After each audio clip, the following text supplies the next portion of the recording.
તો ખડાયતા પરિષદ યુવા પાંખ દ્વારા અમદાવાદમાં ગરબાનું આયોજન કરવામાં આવ્યું। 5000થી વધુ ખડાયતા યુવા બંધુઓ ગરબામાં જોડાયા।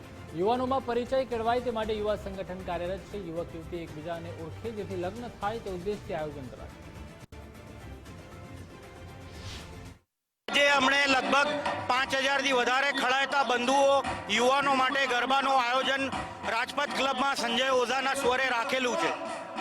આ પ્રોગ્રામની પ્રેરણા અમારા વડીલોએ અમને આપી હતી અને આ પ્રોગ્રામના 3 ઓબ્જેક્ટિવ હતા કે યુવાનો કઈ રીતે સમાજ જોડે જોડાય, સાથે સાથે યુવાનોને નવી પેઢીના બિઝનેસ અને જોબનું પણ મળે, સાથે સાથે યુવક યુવતીઓ પણ અહીંયા જોડાય અને સમાજના વ્યક્તિઓનું મેરેજ પણ સમાજમાં થાય। આ બધા ઓબ્જેક્ટિવથી ખડાયતા યુવા કામ કરી રહી છે અને આજે ભવ્યથી ભવ્ય આપણે ગરબાનું આયોજન કરવામાં આવ્યું।